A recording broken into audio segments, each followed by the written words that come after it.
We are pleased to present part 5 of our Shelter in Faith series, Holidays Edition. This event is being recorded.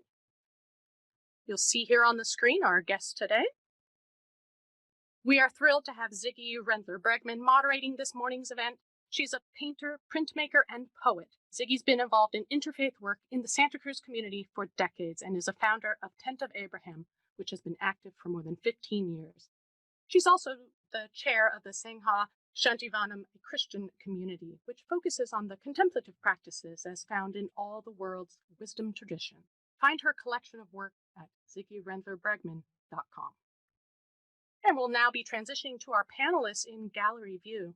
Ziggy, over to you. All right. Thank you, Sarah. Good morning, everyone.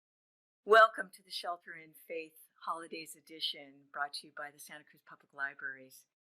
As Sarah said, I'm Ziggy, and I'll be facilitating the conversation with our panelists this morning. Later at 11 o'clock, we're going to be taking questions, so be sure to, anytime, type a question into that question box. So joining us are local faith leaders representing a diverse faith traditions. Aisha Charves, who's from the Islamic Center Santa Cruz. We have also Rabbi Cohen from Chadeish Yameinu Jewish Renewal, and Reverend Shinseki from the Watsonville Buddhist Temple, as well as Mother Tracy Wells-Miller, who is from the Episcopal Church of St. John the Baptist in Aptos. So I'll be asking the panelists a series of questions that invite thoughtful perspectives, relevant experience, and practical solutions for navigating these stressful days around the holidays and other current issues. So we'll go ahead and get started with our first question. So what holiday or days does your faith tradition celebrate during this winter season? And how are they celebrated? What's the meaning or the story behind them? Who'd like to jump in here and take that question first? I saw there, Reverend J. What's happening in December for Buddhist tradition? Okay. Thank you, Ziggy, and thank you everyone for joining us today. I want to thank the Santa Cruz Public Library for putting this together as well. December for us, for Buddhists, it's actually very appropriate that today we're gathering this way, because today is what we call Bodhi Day in the Buddhist tradition. And this is the day that Siddhartha Gautama became enlightened. He was 35 years old, and today is the day that we celebrate. It was 2,550 years ago that the Buddha, or that Siddhartha became known as the Buddha. And, he had left his home in search of the truth. He had seen suffering going on around him, and he left his home in search of truth. And even though he had all these material things, he left all of that behind so that he could practice different aesthetic practices. And they were really rigorous, and he tried all different manners of aesthetic practices. But then he realized that he cannot, deny certain things. He had to nourish his body in order to have a healthy mind. And this became known as the middle way, the middle path, where you don't totally deny things, you don't totally indulge in things, but there's a beautiful middle ground between those two. And this is an important lesson for us as lay people to understand that we can still have the comforts of home. We don't have to be monks and leave our homes and our families, but there is this middle way. And so, absolutely. Yes. So he turned to this middle path, and through that, then he continued his practices, and he became enlightened. And so this, excuse me for interrupting. This is a beautiful celebration today for the Buddhists on the 8th of December. Yeah, thank you. Yeah. Well, let's give others a chance to pop in and let us hear what the celebrations are in the other traditions, and we'll come back to more specifically how you celebrate this day in your tradition. What is would someone else like to share what your holiday tradition is for the winter? Eli? Rabbi Eli? And unmute there. Yep. So we actually have two. The more well-known one, and it's coming up this week, beginning Thursday night, is the 8-day festival known as Hanukkah, the Festival of Lights and Miracles. We have one that's less well-known, particularly outside of the Jewish community, called Tu B'Shvat, the 15th day of the lunar month of Shabbat, which is really our New Year of the trees. So I'd like to, at some point, share a little about both of those. And Ziggy, what is it that we're wanting now? Just some of how it's celebrated? Yeah, how are they celebrated? What's the meaning or the story behind that, that celebration? Oh, to do that in a minute, huh? Okay. Well, this story in a nutshell is that there was a time of a tyrant who forbid many minority peoples from celebrating their unique customs and traditions, and many practices of Judaism were forbidden. In an uprising of the small versus the mighty, the Jews were able to come back to a place of sovereignty and to rededicate the ancient temple in Jerusalem. The tradition says that there is only enough oil for the rededication that would last for one day, and it would take 8 days to procure new oil, but they lit it anyway. The story says that by a miracle, it burned for all 8 days. So there's so many meanings about that. I don't know if you want me to go into that now, but it talks about faith. It talks about miracles. It talks about a lesson, certainly, of it's okay to be different, to celebrate diversity ultimately. And I'm happy to go into it in more detail when we come back around. Okay, good. Yeah, let's do that. Aisha or Mother Tracy, what in your tradition is celebrated during this winter season? My answer is fairly short.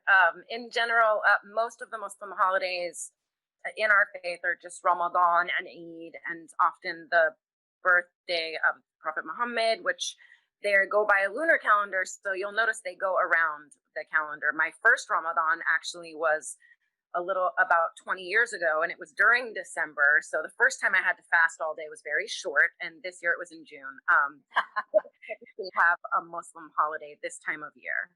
Yeah, much bigger challenge to fast in the month of June for sure. Yeah. Oh, I can't wait another 20 years till it gets back to December again.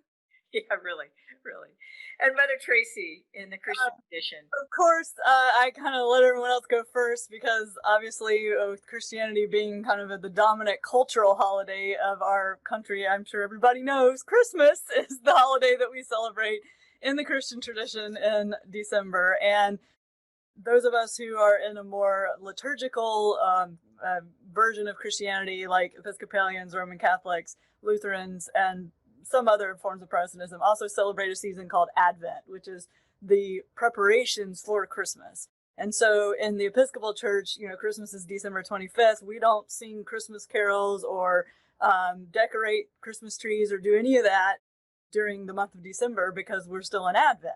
And each Sunday we light a candle that, much like the menorah, but there's only 4 candles, one for each Sunday. We have 4 Sundays in Advent.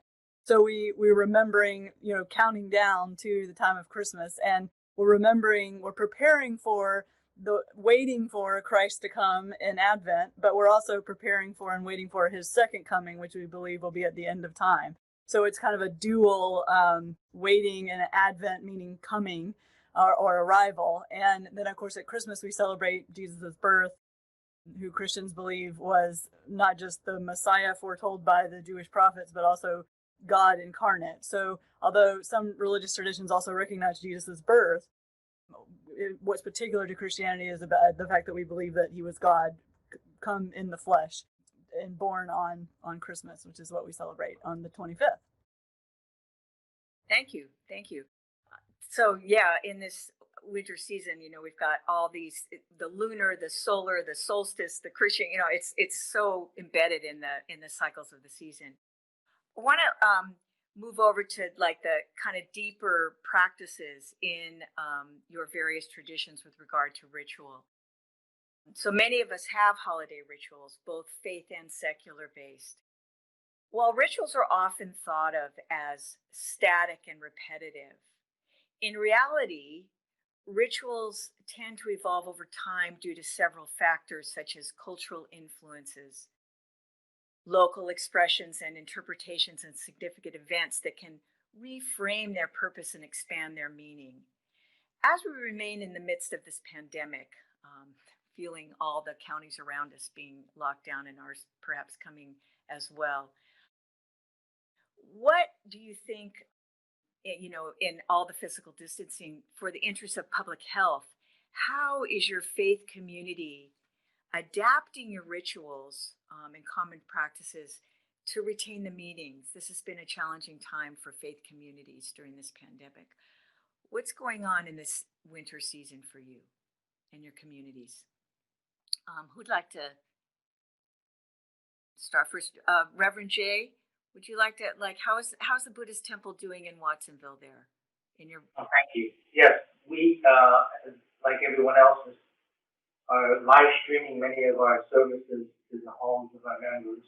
One of the traditions that we have had in our tradition is that people have in their homes their own shrine called the Obusudan. And that's sort of the center of their homes, where there's images of the Buddha, and they make offerings to that shrine.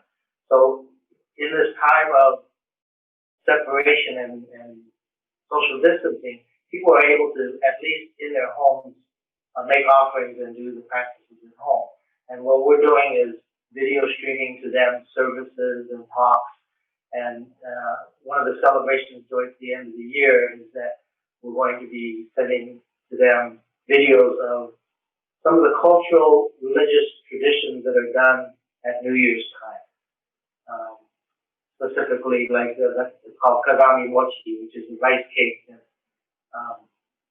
shaped like the ancient mirrors of Japan. That reminds us to reflect upon our lives and what we've done in this past year. So we're sending to them videos of that tradition and its meaning, and how to create your own little kagami mochi in your home so that you can make that offering to your home shrine. And is there a particular celebration for this Buddha's Enlightenment Day, celebration of that a family does at home around that, or? Not specifically. We typically at the temple would have a special service, of course, but this year what we're doing is live streaming that service into their home. So they participate by burning incense and lighting candles and making flower offerings. Beautiful, beautiful. Thank you. You're welcome. What about for you, Rabbi Eli? Well, maybe finish up just a moment with the previous questions. I think it underlies some of it. So Hanukkah, the name means rededication, from that rededicating of the temple. And the practice is, of course, as I think most people know, lighting this 8-day menorah with an additional candle for each day, increasing the light. The question is, what is the miracle? Is it that story of the light, or is it the story of the faith, even in the face of seemingly against the odds to take action? Some would say, it's the fact that we're here at all in the face of all the odds. So this underlies some of it, and I think is some of the lessons today. And the question is, what is a miracle? In this age of modernity and science, I think we don't recognize the miraculous in quite the same way. The Hebrew word for miracle, nes, is also a word for a banner or a flag. And my own little take on that, I don't know why, my own little take on that is that a miracle is a miracle because we raise it up as such and recognize it. It's something to look at and point to and say, this is a miracle. So I think many of us would recognize major life cycle such as birth or death even as miraculous, but do we recognize some of the everyday just being alive and the things that go into that as being miraculous? So I just want to name that. And the other thing I wanted to name is that other holiday, which comes up as a celebration of trees. Anything from tree planting to hiking to environmental awareness. And I think today it's certainly for the past many decades, but definitely today, such an important thing for us to hold. the symbol of the tree. And what that might mean, of course, is the mystical tree of life. And so to tie in the most out there, mystical, beyond teachings with the everyday of literally putting our hands in the soil, as it were. So how we adapt these things, I think the holidays themselves adapt to what the need of the day is. And certainly, as Jay was saying, Reverend Jay, that we're all doing things in a hybrid way now, primarily online. And it creates challenges, but there are silver linings. You know, we can't do the hugs. I miss that personally a lot. We're a big huggy congregation. And singing together, for example. But on the other hand, there's distance participation we haven't had before. And because of the yearning to connect, people are feeling an intimacy that perhaps wasn't there before. The holiday that we celebrate every week and is considered the most important holiday is Shabbat, the Sabbath. And so that creates a challenge because traditionally on Sabbath, you minimize technology. And now we're in an era where we're asked to maximize technology. So for many of my more traditionalist cousins, that's quite the challenge. It's a challenge for all of us. But I would say at a time of urgency that we're in, we want to especially draw on it and say, what can we do with this technology? We'd say in Hebrew, lichvod Shabbat, particularly in honor because it's Shabbat. So we don't have to do the online shopping today, but we do want to engage in the intimacy and the connection, for example. And so one thing I'm sure this is true in many of your congregations, we have a social moment hour afterwards. For us, it isn't a moment. We yak for a while afterwards, after our services. It's the best part. The refreshments are called oneg on Friday night, which means delight. So I invite my congregation to linger after the Zoom service for our own oneg, our delight of enjoying each other and each other's company. There's nothing better. So I don't want to go on and on because like many of the congregations here, things are online, studying and, what we're offering, we're trying not to miss a beat by continuing to offer things, but they have their challenges. And I'd say, especially for children, it's harder right now. And also the life cycle events, what do you do for a funeral? We've had to have hybrid funerals. There's certainly memorial services. And I'll leave you with this one. In a traditional funeral, we might line everybody up in 2 rows and the mourners go through as we whisper or call to them, may you be comforted. And so on one of our memorial services, in the moment, I said, how do we do that? I hadn't thought about it. And then I just asked everybody to sign off with no further words than simply, may you be comforted. And one by one, you just heard this, may you be comforted as people signed off. So I think we're all trying to adapt and play with it as best we can. Beautiful. How sensitive. Yeah, it's calling everyone to be much more creative because we're gatherers. So how do we gather in new ways? Mother Tracy or Aisha, what's a way that you're trying to keep your rituals alive as we're dealing with this pandemic? Yeah, thank you. And it's hard to follow Rabbi Eli with that story. You're going to make my eyeliner run. That was so great.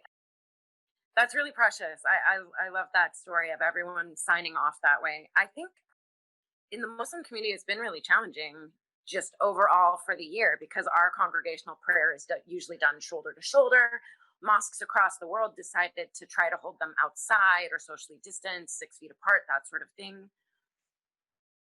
It's our masjid, our mosque here in town just started Sunday school online, so I'm glad to see that.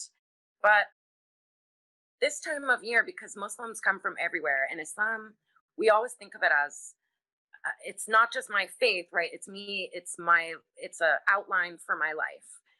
That's why sometimes it's worrisome when different laws or states try to say that they'll ban Sharia law. Like, are you going to ban me from how I wash my arms before I pray? Like me not eating pork, like check. So Islam is life and Muslims are from all over. So you will find celebrations of Christmas all over the world in these Muslim majority places. When I first moved to Abu Dhabi and I was doing research on women's leadership there, I wondered if I would miss Christmas back home because, I grew up in a Christian household and so much of my family are Christian and they love to decorate. I have two dads, and believe me, my two dads go big on their home. I once met their neighbors who told me, your dad's house looks like National Lampoon's at Christmas, and it is. So I actually love to carry on that tradition of decorating, and you will find in many Muslim homes or malls in Dubai or Egypt.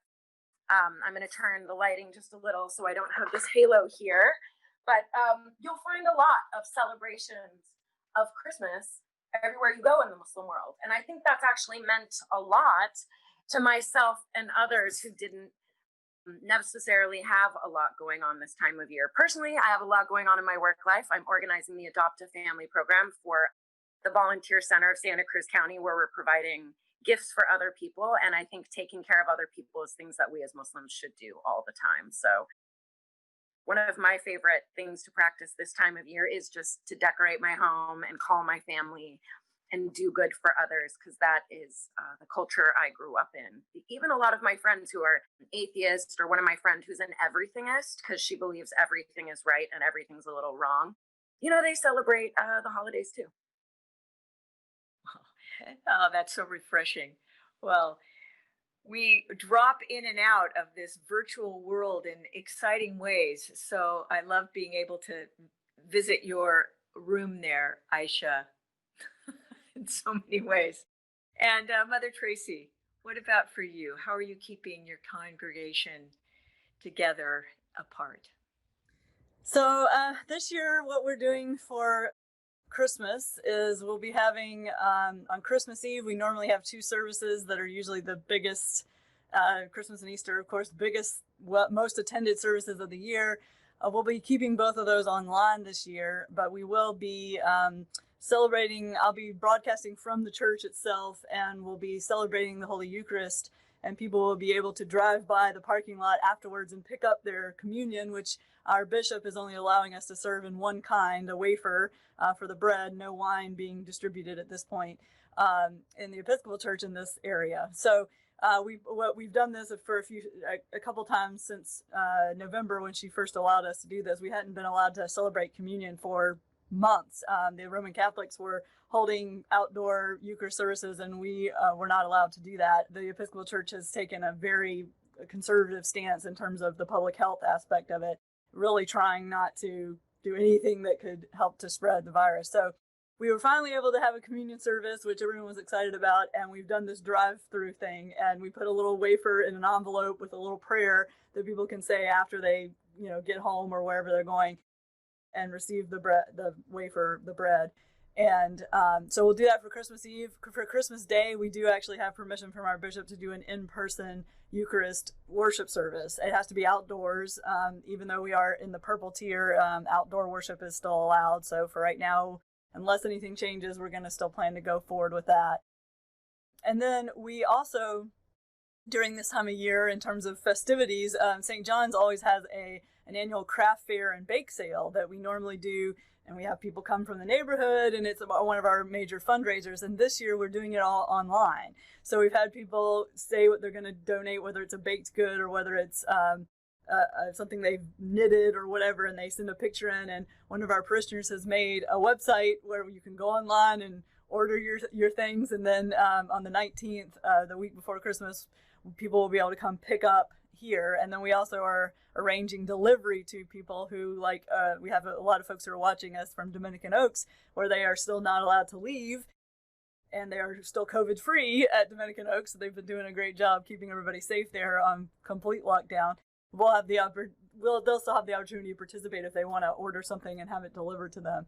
So we're trying to adapt to everything being online in that way. And then we also usually at this time of year do a service that we call a Blue Christmas service, and some Christian traditions call it the Longest Night service. And it's a time to acknowledge the ways in which the holidays can be particularly difficult for people in any normal year, whether you're grieving the loss of a loved one, or you're having financial difficulties and you can't give in the way everybody expects you to, or whatever it may be that's making it difficult to celebrate.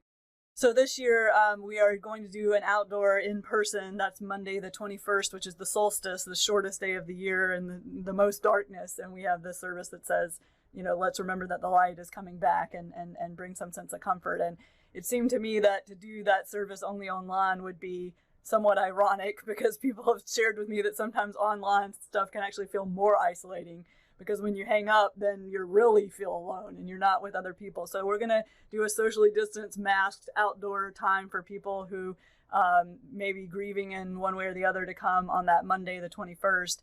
And then we're still working on doing either broadcasting that or having another service at a later time that is for online. Because like I think Rabbi Eli mentioned, we have had some folks who now join us from geographical distance, and so they can't come in person.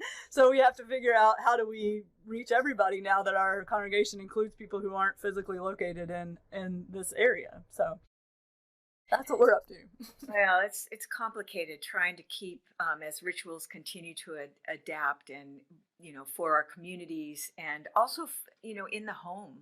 I'm curious whether and how traditions keep ritual alive in the home itself. And I know certainly for Hanukkah, the beautiful lighting of the menorah is such a home practice. So I'm sure that's true for all of them. So coming back to the home, this question I think is a deep one for us, because this time of year is traditionally filled with messages and images of peace and togetherness and goodwill towards others. Although in our nation, we're experiencing deep political divisions that have caused tension and relational harm in many of our families and in our faith communities. So looking back on the history of your faith tradition or your local faith community, have there been times of internal familial conflict? What wisdom or advice can you offer to those who aren't feeling a lot of goodwill this holiday season? There's that tension that's there in families and in communities. Someone like to step into that question? I'll go first on this, just to kind of follow up on what I was mentioning about Blue Christmas. I mean, I appreciate this question. Thank you to the library for asking it, because that's the whole reason we have this Blue Christmas service, is that it is oftentimes people aren't feeling goodwill around this time of year. And so to answer the question, yes, of course, there have been times of conflict internally in our congregation and, in the history of Christianity.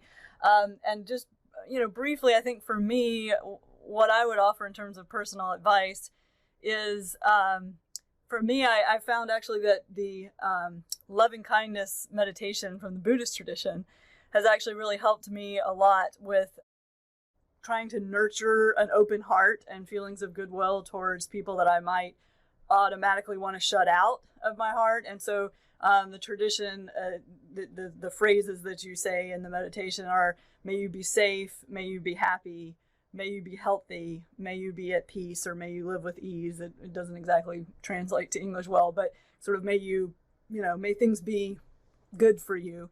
And so you start that practice by wishing that for yourself, then you wish it for someone who's close to you, and then you gradually work towards someone who's an enemy or an opponent. And for me, that practice, when I was going through some significant conflict with some members of my family, I would just sit in meditation and think of that person in my mind and just say, may you be safe, may you be happy. And it was a way that helped me to soften my heart, open my heart to them, and noticing where I felt clenched, where I didn't want to wish them well, where I was mad, and to be able to let that go.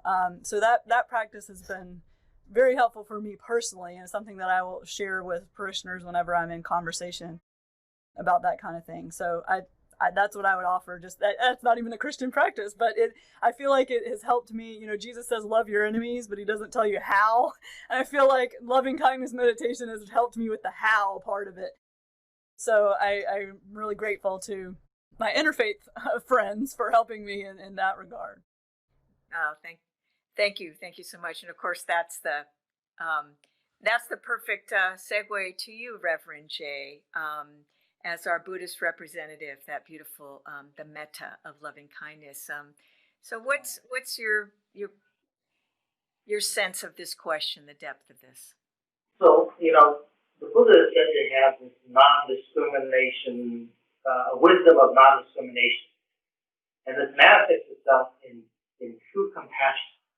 And so during this time of year, we really emphasize to our members to practice compassion. Now, historically, there's been events that created a lot of schism and differences in Buddhist families. And one in particular, we started out as an ethnic temple, mostly Japanese and Japanese American. And we're now very diverse, but back in our beginnings here in America, we suffered the incarceration during World War II of the Japanese and the Japanese Americans.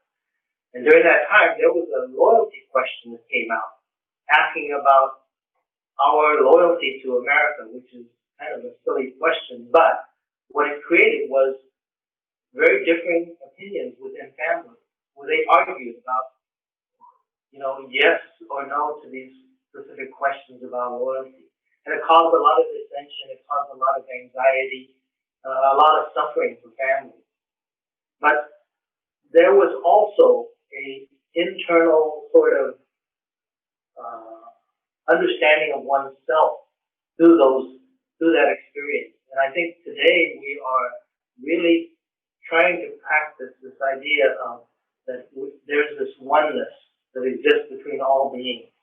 Now, all of us look different, we think different, we act differently, but there's much more that we share than that we have that are different about us.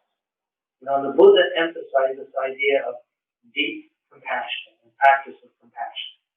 So during this time of year, we should look at the similarities that we share with all human beings.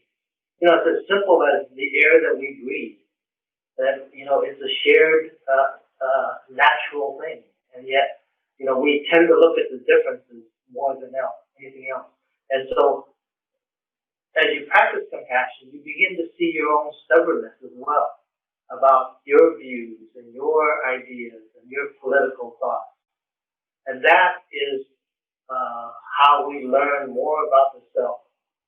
And outwardly, practicing compassion is this practice of the Buddha's wisdom in non-discrimination. So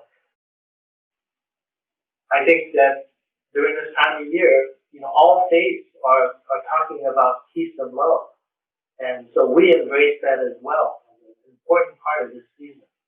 And try to remind people that after December, it shouldn't stop. It should keep going into the rest of the year. Absolutely. Beautiful. Thank you. What is the gift of Judaism to this wisdom of loving kindness, Rabbi Eli? It all begins with loving kindness. The Midrash, the rabbinic legend said God was deciding between loving kindness and justice with which to found the entire world, and was drawn to justice, but we're imperfect beings that were being created, and so of necessity needed to first found the world through loving kindness. I want to say that we've had conflict in our community, not a lot, but we had a major period at one time. So internally, institutionally. And there were two values that we held. I don't know that we handled it perfectly, but I think we overall handled it well, in part because we value transparency and communication. Really important that it wasn't just top-down decisions from me or the board to our congregation, that we held town halls, that we, let everybody. I think that's a value that people just want to be heard. I think we're seeing that in our society today. That doesn't answer all the negativity, but people do want to be heard. We have a policy. I personally have a policy that if there's conflict, don't handle it by email, never, or text, certainly, God forbid. Call the person at minimum, call and have a real conversation. But I just want to share a couple of Jewish values that I believe we can draw on, that I draw on for my community, and I think it helps both personally, interpersonally, and that are these. First of all, to judge favorably. In other words, do not assume negative motives. Just starting with that place, not an assumption of negativity, is helpful. Another thing is when we're offering feedback or criticism, for example. It's not fake, it's real. Begin with appreciation. What do I appreciate about you? So that I can then give this over in a way that's real to both of us. We have an expression called Lashon Hara, which literally means evil tongue. It's about how we talk about people. And it's really, really important. It's a whole field of study. But one very basic thing is, if I have a problem with you, unless there's a real reason not to, I need to go to you, right? I don't need to talk to someone else about you. I need to go to you, if I can. And then finally, I'd say all of these are founded on something that I think is really, really important. Probably every tradition to some degree has some version of the golden rule, do unto others. In our tradition, a formulation of it comes from a combination of love thy neighbor as thyself and that we're all made in the image of God. And it's this. When they asked someone coming to ask the famous sage Rabbi Hillel if he could tell us the whole Torah, the whole of Judaism, while standing on one foot, whatever that means, he didn't tell them about God, he didn't tell them about miracles, any of those things, or the principles of Judaism other than this. He said, that which you don't like, don't do unto others. He said that's the whole Torah, all the rest is commentary. Now go and study. And I think that can help us always to pause and say, I don't know that I'd like this done to me. So let me think about how I'm going to act in this situation. Those are among the things I'm thinking of at this time. Beautiful. And certainly the Prophet Muhammad, blessed be Aisha. What is some piece of wisdom for this time of tension that we can often feel among family members or in our communities? What does Muhammad have to offer in the Quran? I had to, while Rabbi Eli was talking, I had to go get a pen and take some notes. Rabbi Eli, you always get me thinking of things I need. And I think in Islam, one of all but two of the chapters of the Quran begin with two words, Bismillah ar-Rahman ar-Rahim. And that means, so I guess it's three. In the name of God who's kind and in the name of God who's merciful. And I talk to my fellow Muslims about this a lot because oftentimes we're so hard on ourselves or we're so hard on other people. But Islam says that our Creator judges us according to what we have and our actions and gives us like good credits for kind actions and good credits for having a bad thought but not doing it. So I think a lot of it comes down to our golden rule, which is love for others what they want for themselves. You know, sometimes, random example of that comes back to politics. My mother, I love her so much. She's very sweet, but we are very politically different and have been since I was a teenager. And she wanted to get rid of cable recently. And so my husband wanted to get her this great internet, TV that we have, but he wouldn't buy it until he made sure that it had Fox News. Because my mother loves Fox News and she spends all day watching Fox News, right? Sort of not my favorite thing, but that's what my mom wants, And so he really, really cared that was what she wanted, even if it wasn't politically, where we stand necessarily. And Prophet Muhammad, peace be upon him, also says that we should give our Muslim siblings or just other people the benefit of the doubt, give them 70 excuses, because we don't know what someone else is going through right now. Running the Adopt a Family program as I am, I've read somewhere around 500 stories of local families in need. And some of them lost their homes in the fire, some of them lost their jobs or got cut back during COVID. People can have so many reasons for doing and saying what they do. And it doesn't necessarily mean that they have a bad intention behind it. They just might be having a very hard time, and we don't know if we haven't walked in their shoes. So I think those are the two biggest: to love for others what they want for themselves, and to give others the benefit of the doubt. Thank you. So much rich advice and wisdom and counsel and experience here among you.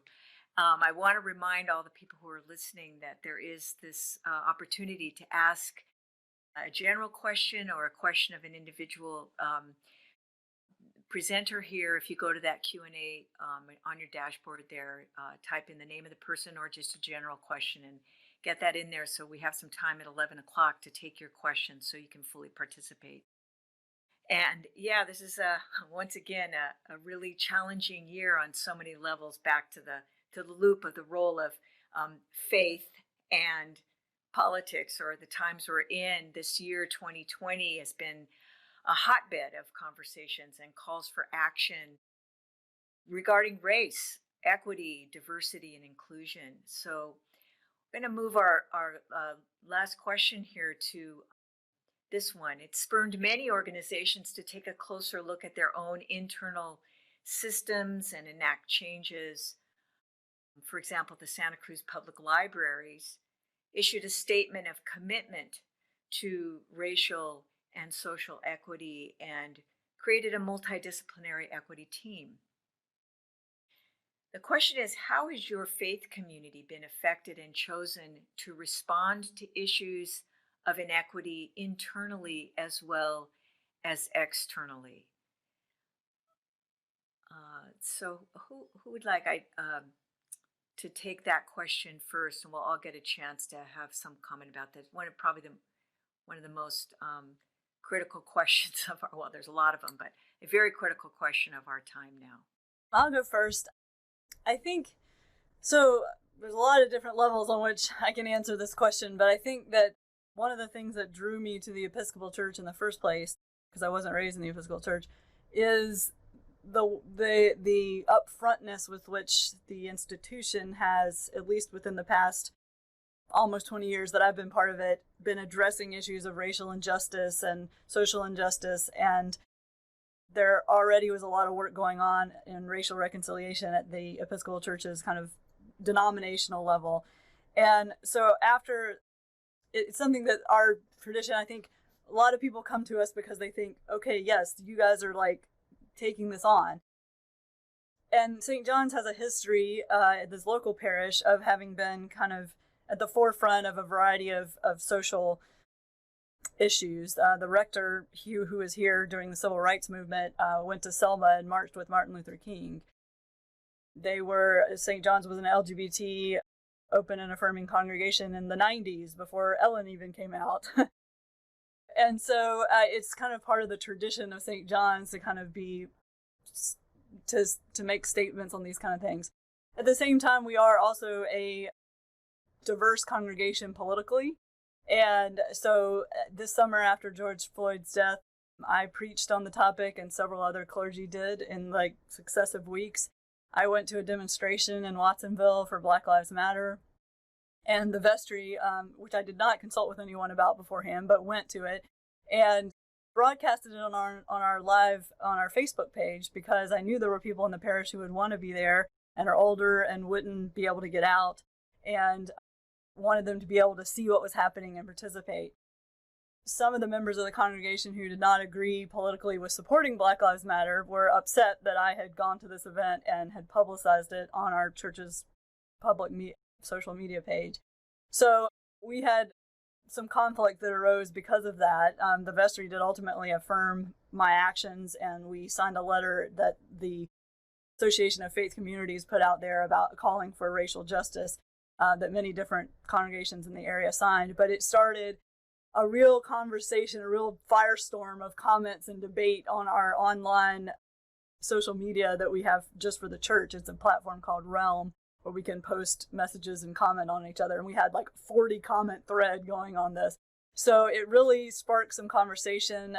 One of our parishioners, who is a facilitator involved with Tent of Abraham as well, Liz Lindsley, was able to attend a course that was being offered through a church on the East Coast that the Episcopal Church has, called Sacred Ground. And it's a curriculum that's designed really to help a historically white, powerful denomination like the Episcopal Church grapple with our own history of how we have benefited from racism and slavery. And so Liz was able to go through that class, and we're now planning to offer it through St. John's eventually. So we're in the process of planning for that. So we've done some, there have been some books that people have read and discussed. So it certainly has really affected us. We've grappled with it in different ways. We've had to bump up against places where we don't all agree. And ultimately, I think it's been a challenge to us. It's been, St. John's is mostly racially homogenous, but we do have a few people of color, and reminding us as a whole that when we talk about St. John's and we say we do this, and we're talking about white people, that we're leaving out some of our folks when we say it that way. That we need to be kind of more specific about who the we is when we start talking about racial issues. So it's been intense, but I think perhaps being stuck in our homes in the pandemic kind of gave people in some ways an opportunity to do some reading and some study that maybe they wouldn't have otherwise taken the time to do. So I'm hopeful that the conversation will continue and that we'll continue to move forward with Thank you. Conversation and justice. Great. Thank you, Mother Tracy. I'm thinking about, the Buddha, wake up, this moment, this time right now. This is what we have where we are. Reverend Jay, what would you have to offer us with regard to this deep question? Yeah, we as Buddhists really felt the pain and anguish of the Black community, and it resounded really throughout the United States and the world. It still touches the hearts of so many people. And as I mentioned earlier, the Buddha is said to have the wisdom of non-discrimination. And this manifests itself in great compassion that embraces all beings. And so the Buddha doesn't reject anyone based on age, gender, class, race, or any other basis. Although all of us, in some form or another, probably have been the victims of some sort of discrimination, whether it's age or sex or race or gender or anything of the others. And it's really difficult for us human beings to, manifest this idea of all-embracing compassion. But it's something that we try to strive for. But that equality will never exist until, Black Lives Matter. And as Buddhists, we're not immune from racism. We've been the subject of racism, but also we are also have our own unconscious racism that also is part of who we are as human beings. And it's learned from many sources, and usually unconsciously. And it's important for us as Buddhists to engage in self-reflection, really look at ourselves and be open to finding racism within ourselves, as well as in our temple, in our community. So using this idea of non-discrimination, hopefully we can be engaged and help dismantle the systematic and institutional racism that exists in America, not only in the organizations, but within ourselves as well. And unless we can internally change, the world will continue to have problems of discrimination. So as a practice, we encourage our members to strive for kindness and caring of all beings without discrimination. And again, importantly, internally look at the self and our own racism or discrimination that exists within ourselves. It begins here. Absolutely begins here. Aisha or Rabbi Eli? Aisha? Thank you. I truly appreciate what you say, Reverend Jay. It's true. I think that when Islam looks at things that we have to work on as a society, the Quran reminds us that in chapter 13, verse 11, that Allah will not change the condition of a people until they change what is in themselves. So I always find that, I think that when Muslims tend to talk about race, or when we talk about Islam, or even a culture or things that we want to improve in society, that it often comes back to us saying, but what does that mean? I have to change inside myself. the people around me, the way that I act, the things that I do to be able to help those things, to help change the world in a better way, sort of being the change you want to see in the world. It's interesting, and with a lot of the talk around that the death of George Floyd, may he rest in peace, really brought a lot of us, I think, was we talked a lot about race in the US and the status of African Americans. When people look at Muslims, we often think of Arabs, but I'm not Arab, even if I speak Arabic. I'm one of 80% of Muslims who are not Arab. Arabs only make up about 20% of Muslims, regardless of sort of our perception. Mm-hmm. And in the US, at our mosques, they can be very mixed. You'll find a lot of people in the Bay Area from East Asia, from Pakistan, India, and then a huge Arab population, and usually a lot of folks from everywhere else. But African American Muslims in the US, that really brought up a lot of feelings for them, because they weren't feeling like they were being treated the same in our mosques, or like they weren't given the same respect as sort of being those who brought Islam to the US. Technically, the first Muslims in America were stolen from Africa. One of the most famous stories of a well-known enslaved person who was educated in both Arabic and English and his own native language. He wrote books about what it was like to be an enslaved person in America at that time. So I think the interesting thing that we find is a lot more talk about race in the Muslim community, I think, in a way that's been really good. We've got to see a lot of what African American Muslims really feel when it comes to treatment in our mosques, and it's really helped to bring people around to that. But overall, Islam says that all people are equal, regardless of gender, regardless of race, regardless of where you come from, or even if you believe in the same faith. So I think that when we move forward into the world, hopefully we remember that, and we remember that social justice is also a part of Islam, whether it's for the environment, whether it's standing up for other people. I've seen a lot more Muslims talk about race, gender, and LGBTQ plus issues in a way that are really positive this year as we sort of grapple with that. Sounds like many hearts opening deeply. So Rabbi Eli, I know you have something to say about this. I never have anything to say. Actually, I'm so appreciating all my colleagues and all they had to share. I also, in response to this question, thought of issues of racism and diversity, but also issues, having to do with money and technology. So I just want to say internally within our congregation, like perhaps all these congregations, we hold a value of, let's say, what's called in English charity. But the Hebrew word charity, tzedakah, comes from the word actually for justice.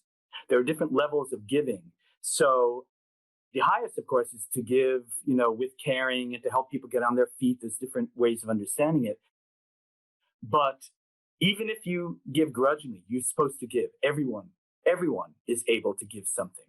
And so I just want to put that out there. We have always had a policy, which actually we borrowed the expression from the radical fairies. No one turned away for lack of funds. In recent years, we reworded that to a more positive, I think, way of saying simply all levels of donation are appreciated. So, and that's true for, I think, everything we've offered that requires money. Finally, I would say technology is a really important thing. Access to technology is an issue of equity right now. Now, most of us have it, certainly most people in my circles, but there are many people who don't. When libraries closed at first and everything, what are we doing about that? How can people access these meetings? They don't have the technology. In our own congregation, that has been less of an issue, but we've had some folks, particularly older folks, but others as well, really need help. So we've gotten them some help to get online. I just want to quickly say one other thing, because I'd be remiss if I didn't address these issues of diversity and so forth. In our small congregation, I'm initially inclined to say it's been primarily a non-issue. While we're primarily what most people would consider white, we're not entirely so. Having people from Chinese, Central American, Mexican, African, Middle Eastern backgrounds, all actively involved. Trans folks, women in positions of leadership, both our main rabbis are out gay folks, gay and lesbian. And so it's been primarily internally a non-issue, and yet stuff has come up. I had a young person come along who, and maybe people self-select out, right? A young person came along who really, she was Black, and they were Black and Jewish, and felt that they just didn't want to keep putting up with people asking if they converted when this person grew up in a Jewish household. I'm really appreciative recently of David Diggs, actor from Hamilton and other places, Blackish.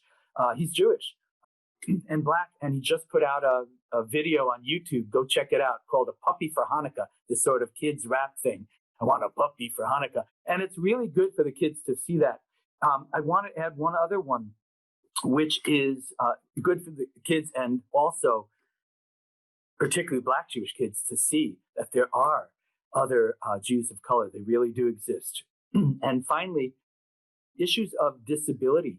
We have in our services, when people are called up to the Torah for a ritual, even the expression, Ya'amod, he shall rise. Well, obviously we want to deal with the gender there, but then what about accessibility issues? I have a colleague who is wheelchair bound, and she said, it literally means we shall stand. Why not use the word arise? Because spiritual arising as opposed to literally stand. So all sorts of little things that we sometimes don't even think about. Hopefully we're open to hearing from our congregants and from the outside so we can grow on all these levels. So thank you. Great question. Yeah, really, that was great. Well, as you probably noticed, it's 11 now. It's time for our Q&A time. And so I know there's some questions that have come in. So we'll go ahead and hear from our moderator there. What are some of these questions? All right. Well, our first question says, first, thank you to this amazing panel. And second, do any of the guests have ideas for supporting our children through some of these losses they are feeling, especially during this holiday season and into the new year? Any fun activities we can incorporate into this month and the new year to help them embrace and learn a bit about all of these lovely faith traditions? Oh, the beautiful children. What are we doing for the beautiful children? Who'd like to answer that? Reverend Jay, thank you. I'll attempt to answer that. This is a really difficult time for children. The not having that personal contact is so difficult, and so it may seem simple and trite, but cooking is, to me, one of the ways in which you can begin to taste the flavors of other traditions and other people, and teaching our children the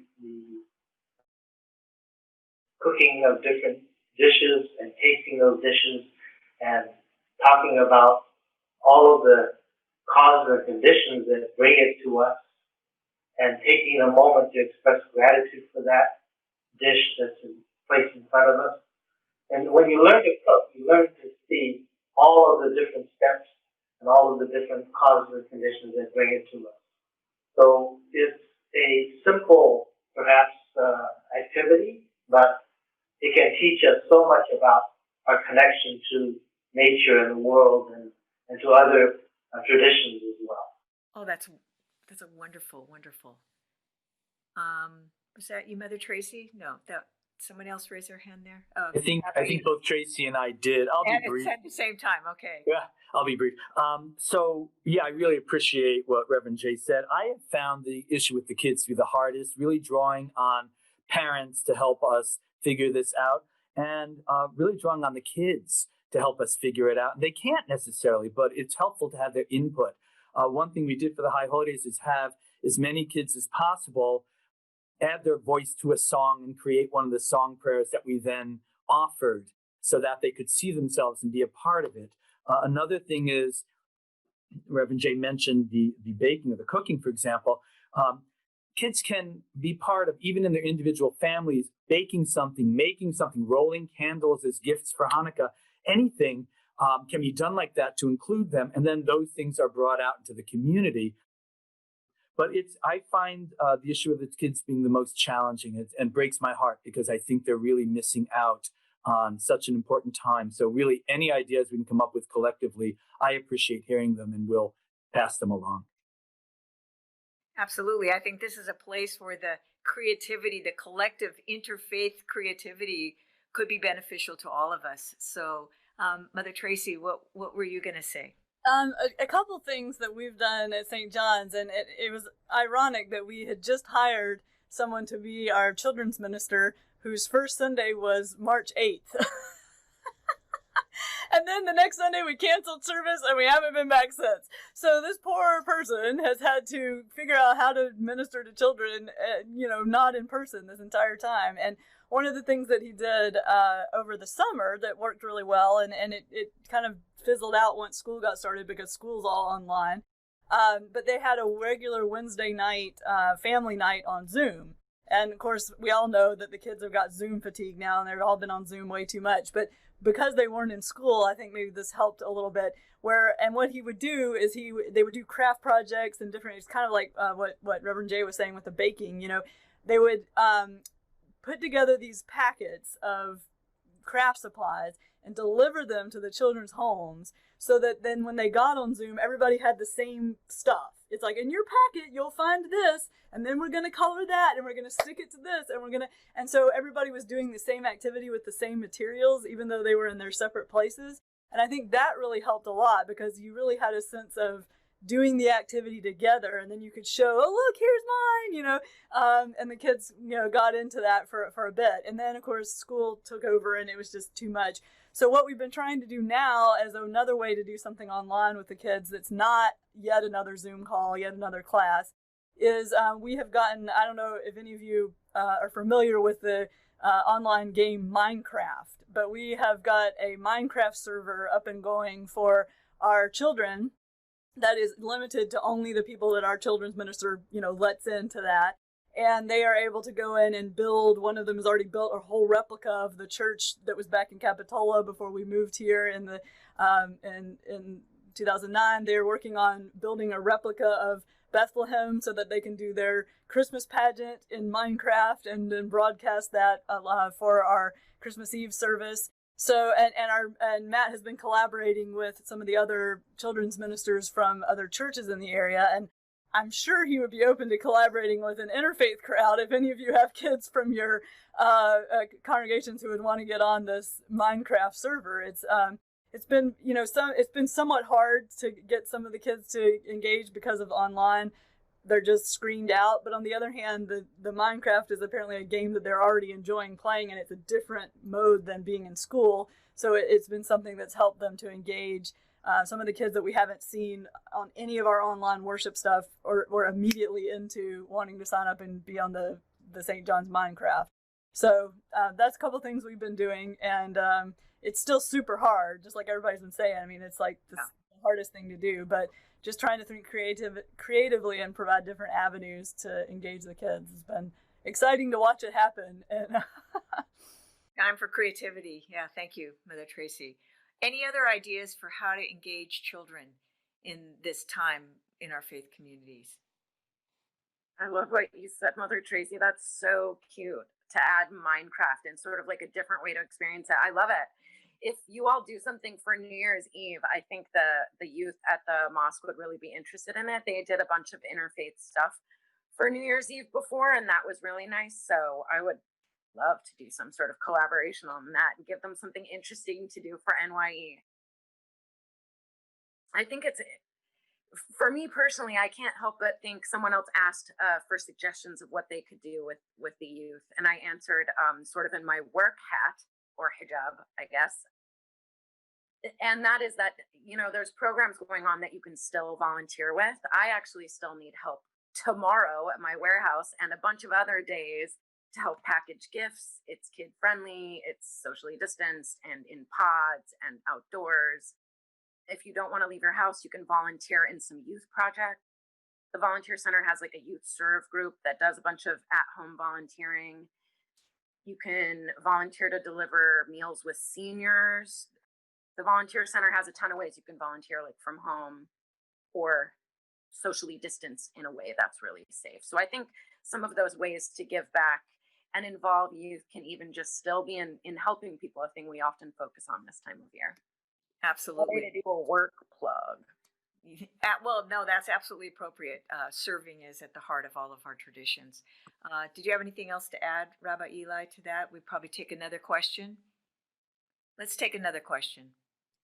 All right. Our next question is, what are the panelists' thoughts on gift giving? Specifically, Christmas and Hanukkah are often associated with giving material gifts, but not everyone's in a position to give gifts this holiday season. Are there other types of gifts that can be given that don't require any money? Do you have any examples? I know Aisha has given an example of volunteering your time as a lovely gift for the entire community, but do any of our panelists have any other specific ideas?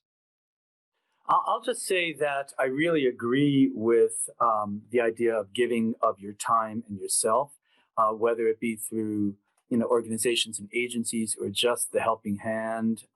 I don't think there's anything better than that, frankly.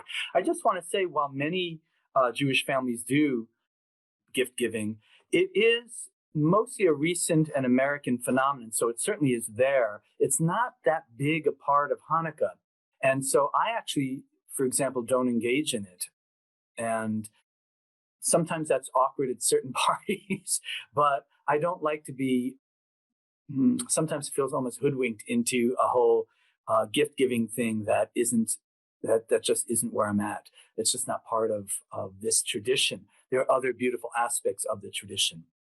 That said, it is, seasonal and popular, and any way that we can give that isn't only material, but give of ourselves. Also, things can be made that don't cost a lot of money. Sometimes the most beautiful things, I've seen a beautiful book made for a friend, which was a collection of a page from it was a gift for him for a special milestone. And they just collected a page from everyone that he knew that they could get a hold of and put this beautiful bound book together. So there's ways you can do things that don't involve money, that are really material.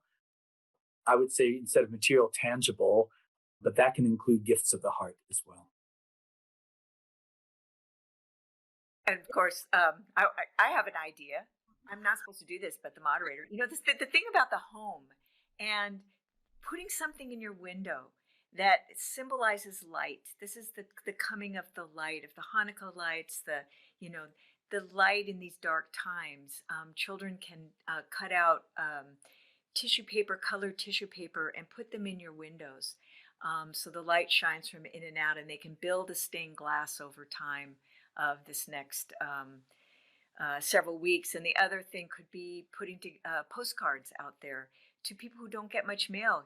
There's nothing like getting a card in the mail. This is, people send the Christmas card, but what about a hand written from a child to some of the shut-ins that are, we're all shut in now, but some of the elderly that are feeling particularly alone. Hand making cards and sending them to folks. So, Mother Tracy, you had something you wanted to share. Yeah, I was just going to say I agree with what everybody has said, and I think I just wanted to sort of comment a bit on this concept of gift giving and how I think that there is certainly the idea or the theological message behind the gift giving, of course, in the Christian tradition and with Christmas is that God's greatest gift to us was Jesus, and then we give gifts as sort of a symbol of that. We give gifts because the wise people, the Magi, brought gifts at Jesus's birth, right? But I think for me anyway, the more as I grew up and became more active in my religious faith and less cultural faith, the less important that gift giving became to me. Is kind of like what Rabbi Eli was saying. It's like the religious celebration of Christmas or of Hanukkah is not really about giving gifts. And I think that our secular consumer culture is about gift giving. And in some ways, if just going deeper into spiritual practices and spiritual observances can really help to lessen the pressure to give gifts, because that really isn't what Christmas is about. It's about remembering the gift that was given to us and being able to receive that gift. The gift giver is always the most powerful in the giving dynamic, right? The person who's receiving is the one who needs something, and the giver has the power. And so we like to see ourselves as givers, but really Christmas reminds us that we are the ultimate receivers, that we all are empty-handed in some way. And so we all have nothing we can give, as that famous hymn In the bleak midwinter says, what can I give him, poor as I am? If I were a shepherd, I would bring a lamb. And if I were, but what can I give him but give him my heart? So to bring that spiritual giving to be a part of what the giving is really about. And that sorry, Amazon, but consumerism is not really what the holidays are about, no matter how many Black Friday specials they run. And then just real quickly, I think in terms of a sermon over practical suggestions, I really, what Ziggy was saying about cards, I just want to give a shout out to our healthcare workers. One of our parishioners is a nurse at Dominican who works with COVID patients. And she said, they're just feeling overwhelmed and they're really seeing a surge from Halloween. And if that's what they're seeing, imagine what it's going to look like after the Thanksgiving and then the Christmas and the Hanukkah, all these other gatherings kick in from people who have chosen to go see family and not obey the protocols. And so the spread. And she said, the beginning of the pandemic, everybody was, oh, woohoo, yay, healthcare workers, they're our heroes, they're delivering pizzas to the hospital. And she said, now they feel like they've kind of been forgotten. We've been in this 9 months, everyone's kind of gotten used to it. So I'm sure that our local hospitals and healthcare facilities would love to receive some cards from people just saying, thank you, thank you for what you're doing for us on the front lines. And it could really go a long way to restoring some morale for some of the folks who are really putting their own lives on the line in this really difficult time. So thank you. I think we might have time for one more question, little brief short answers here. So is there another question there, Sarah? There is. Someone's looking for your spiritual response to the tragedy of the wildfires this year. They're having a very hard time making peace with that situation. Is there a response that you have for them to bring some comfort?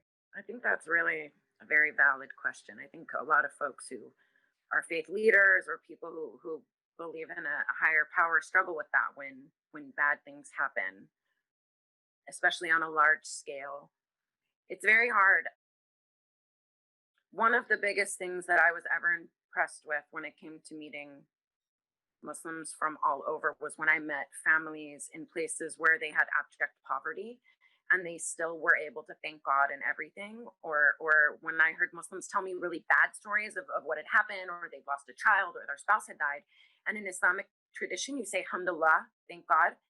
And that was really kind of counterintuitive for me. And it was something I worked on for a long time. But in my life, I've found a lot of good that has come out of grief or challenges. I had a brother who died as an infant, and I spent my whole life wanting to work in medicine, and I was an EMT for like 8 years because of that. I eventually found my way into something else, but my father became a nurse because of it and helped people as a hospice nurse in their last stages of life because he understood grief. So like sometimes we get good things out of it on the other end, but it's a really valid question. And I think this year, when I looked at that, I was really glad that the program that I run, I could expand to help cover so many fire families and cover so many families who've had this rough year and just make it a little bit brighter for them. So sometimes, even when we feel powerless in the face of that, we can do one thing, or we can help in one way, or at least try to see a silver lining eventually. Thank you, Aisha. Eli. She said, honestly, I just really appreciate what you said, Aisha. I actually really don't have much to add, just to highlight that it's not why bad things happen to good people, as it were, is the question. It's when things happen. Tragedies happen in life, and however we can turn it around into some form of a redemption, a blessing, and like Aisha said, just even one thing, and that we should never fall into despair, but to find that there is always hope and spiritual presence in every situation. How can we take that and bring it back out, make the world just a little bit of a better place because of it? So really, I just appreciate what you said, Aisha. Thank you. Thanks, Rabbi Eli. And Reverend Jay, you had your hand up? Yes, thank you. I appreciate what Aisha said, and also Rabbi Eli as well. I mentioned today is Bodhi Day, and part of that Bodhi, that enlightenment, is an awakening to truths in life. And there's truths of interdependency, interrelationships, impermanence and oneness. And this idea of impermanence is that things will always change. Things are always moving, and nothing ever stays the same. And so tragedy turns into hope. Suffering turns into joy. And so we can be a little bit, it may be helpful for us to understand that nothing is permanent and lasting. Everything will change. And that can go either way. It's the way that we look at those changes that makes the difference. And understanding also that everything has a cause and an effect. That it doesn't just happen of itself. As Levi was saying, things happen. And they happen because there are many different causes and conditions that bring about these great tragedies, like the wildfires. There's so many different causes and conditions for that. And it takes a deeper wisdom to understand that and appreciate it. And that may help us ease the pain that we feel when these events occur, is by understanding them on a deeper level. And this is, and also that, we are interrelated with all beings. So as they suffer, we suffer. And as Aisha and Eli so eloquently said, that we have to reach out and embrace those people, because their suffering is our suffering. They cannot be left on their own to do their suffering on their own. We have to embrace them.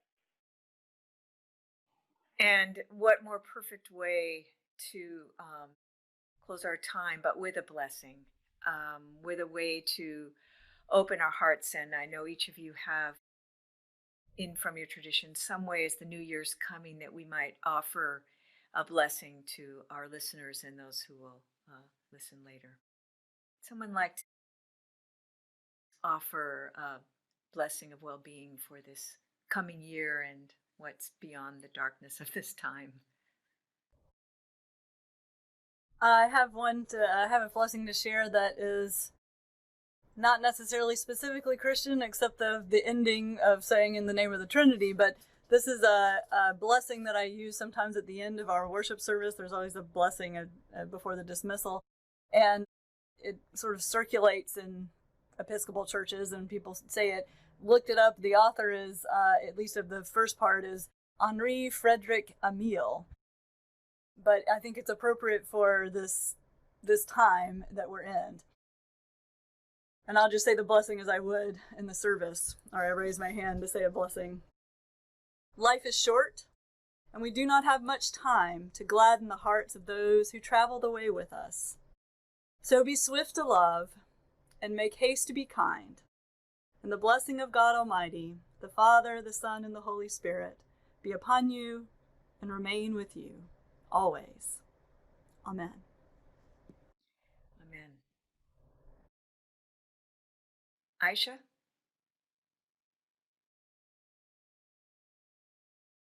For us, I think that I would just share that I hope that, ironically, the Islamic New Year actually was right when we were evacuated from our lovely home over the hill to San Jose during the wildfires. But I love looking forward to the new year and looking forward to putting good intentions into everything. Maybe it doesn't always turn out like we want, but in Islam, we encourage people to set your intentions beforehand.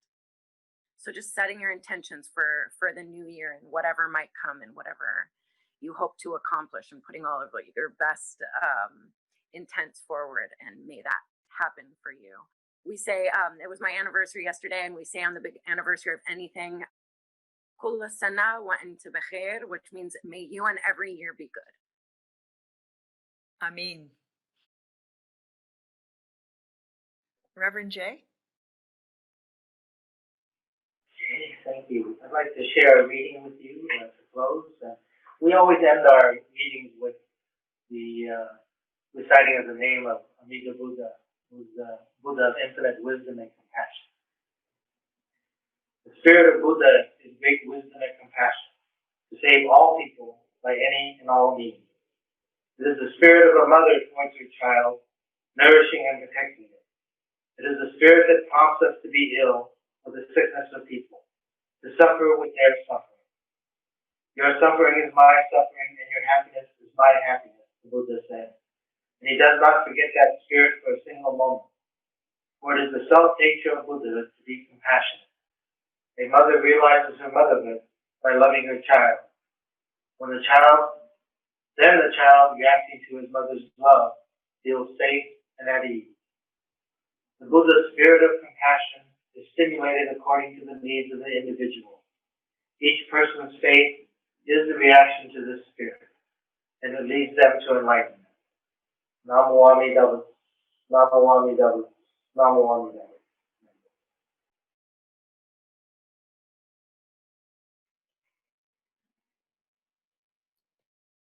And Rabbi Eli? Thank you. Wow, they're all so beautiful. I'll share words that close every one of our services that come from the book of Deuteronomy, the book that includes the farewell speeches of Moses, our teacher.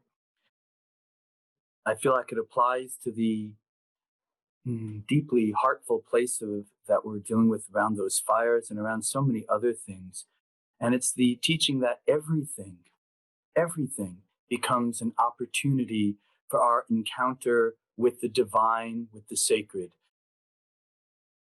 Everything, every person, every encounter, every place, every challenge, every joy becomes an opportunity. And so we would say there is nothing else but that presence of the sacred. So allow me to share this briefly in Hebrew so you can hear the flow of the Hebrew, and briefly in English. V'yadata hayom v'hashevota el vavecha ki Adonai hu ha'Elohim ki Adonai hu ha'Elohim Hashamayim ma'al ve'al ha'aretz mitachat Einod. And you shall know this day, and you shall take it to your heart, that God above is God within. No matter how high you go, no matter how low you fall, there is nothing else. There is nothing else. Shalom. Shalom.